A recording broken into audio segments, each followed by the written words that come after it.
Roger Huerta of Mexico. Hayder Hassan of the USA in this, our co-main bout. This is definitely speed versus power. You know, Hayder has power in abundance. He has a very good, like, kind of Mike Tyson peekaboo style, good uppercuts, good left hooks. But Roger Huerta, very good speed, very good wrestling. He was a wrestling coach down at Tiger Muay Thai, so you know that he can get this to the mat. But like I say, Hayder doing a good job here, moving forward, head movement, back and forward. You know, good high kick there. Very vigorous, very busy. Hassan really busier than a bishop's hat in there. He's getting in, feinting, moving in behind that left hand and causing Huerta, well, to step back here as he pushes forward. It's very interesting to see this. Well, some people won't notice, but Roger actually normally switches stances, but he's staying southpaw because obviously from a wrestling background, that's where he's dominant wrestling from. So he obviously, I can see with this, he's looking to time Hayder coming in for a takedown. So the pace just got less busy, but we're still talking frenetic here as a description for it. Just so busy, Hassan, constantly moving, constantly making a difficult target. And Huerta just a little bit more relaxed, but Hassan having a lot of good results coming in, isn't he? Yeah, good head movement. You know, he bobs and weaves like kind of like the Mike Tyson peekaboo style. You know, slips and rips. That's a thunderous right hand, missing by whiskers.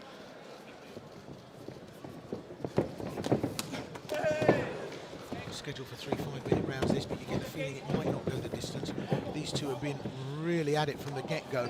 Really unbelievable fireworks we're seeing here. But if it does go to the ground, both very capable finishers. Yeah, definitely. They're both very rounded fighters. Both been in the grain for a long time. But with that standing, well-roundedness comes, you know, comes hand in hand. Just to give you an idea of the international flavour of this Phoenix Dubai card, we've got Roger Huerta from Mexico, Hayder Hassan from the USA, we've had Moise Rimbon from France, Derofti from Moldova, we've had fighters from Egypt, Lebanon, South Korea, Peru, France. Just to give you an idea of the international flavour of Phoenix Fighting Championships, bringing fighters from across the globe to compete here at the highest level. Notwithstanding the two in the cage as we speak now. All we would need was a koala or a kangaroo versus a polar bear, and then we have a fight from every continent. That's right. It was only Antarctica and Australia missing in terms of continents represented here. So the pace leveled down on this co-event. Still very busy from Hassan, but relaxed Roger Huerta. He's not too disgruntled by anything that's coming his way. Yeah, you can see the marks on Hayder's left side, right side of his body, left side of Roger Huerta throwing his kick. You know, he's blocking them, but you can see a little bit of damage going up there. I'm surprised he hasn't gone for a takedown yet. Hayder's trying to get the distance, close the distance, throwing his heavier shots, but now Roger Huerta kind of being very evasive, you know, crafty, very aware of the dangers that Hayder possesses.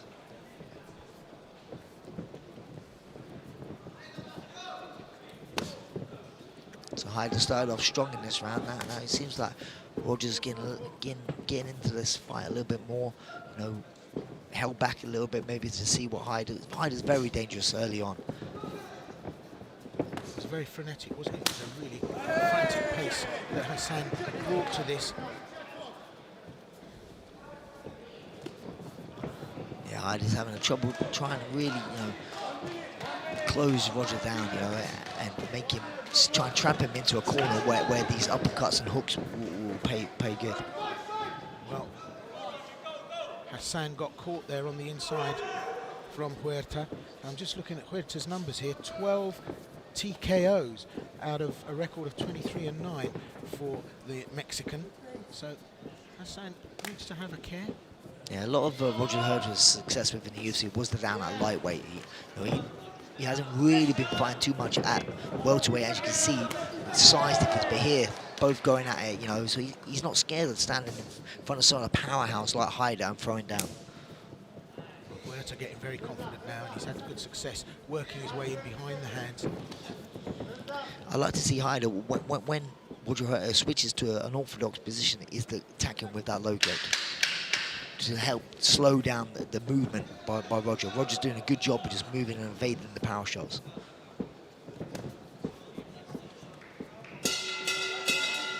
The first round, that was fast and furious. It was. I mean, speed versus power, like I've been saying throughout this round.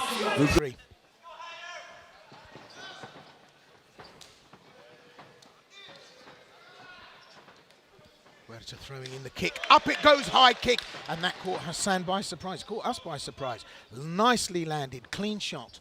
Yeah, good job of that. Hayder's hand was up there just to block some a good left hook by Hayder there. But it was very, very crafty by Roger, you know, kicking down low, trying to get his hand locked. Going for a right, good balance by Hayder here. He's trying to get like, he's getting good elbows here, maybe try and use this a little bit. Referee intervention, strike to the back of the head, not allowed under the rule system. And Roger Huerta clearly injured here. Yeah, he was actually hurt, and you can see that was, you know, on the back of the head. And you can see that there's some damage here, you know, blood coming out of the head. So very unfortunate. Good intervention there from the referee yet again, and Blake Grice calling it. Yeah, Roger was definitely hurt. You can see he was a bit wobbled. You saw after a couple of those elbows, he just kind of stopped, you know, was stunned, you know, so he was definitely rocked. Referee calls an end to this. So, Roger Huerta cannot continue. The damage is too great. I think this is going to be a disqualification. I think it could possibly be a DQ if it was deemed that the strikes by Hayder was intentional, but sometimes it's hard. I don't know if he was intentionally meaning to hit the back of the head, but, you know, after a couple of them, one of them hit. So it'd be interesting to see how this goes. Is it classed as a non-contest, or they're thinking that these shots are intentional? And as the camera panned round, you can see both of us ringside here. We're right behind the cage where it happened. It happened right in front of us, and we were able to see that those strikes, very, very powerful, very heavy elbow strikes, weren't they, to the back of the head. But it was because of the position of Huerta. You can't really say that it was intentional. I mean, you know, you've got to let it go when you get the opportunity. Yeah, you have to be very careful with your weapons that you're throwing, so you have to be always aware of where you're throwing them. But you know, like, he's very unfortunate, you know, to see that. I was looking forward to this fight to see how it blossoms. So we think the management are talking about a DQ. Definitely Blake Grice has mentioned it. Mark Goddard talking to our Master of Ceremonies, Grant Waterman himself, a UFC referee. So we've got the best of the best here tonight to make that decision and call. And I think the announcement is going to be made. Yeah, I know Hayder personally. He's one of the nicest guys I've ever met. Ladies and gentlemen, after 53 seconds of the second round, our referee, Mr. Blake Grice, calls a halt to the action due to an illegal elbow strike to the back of the head, declaring our winner by way of disqualification from Mexico, Roger Huerta.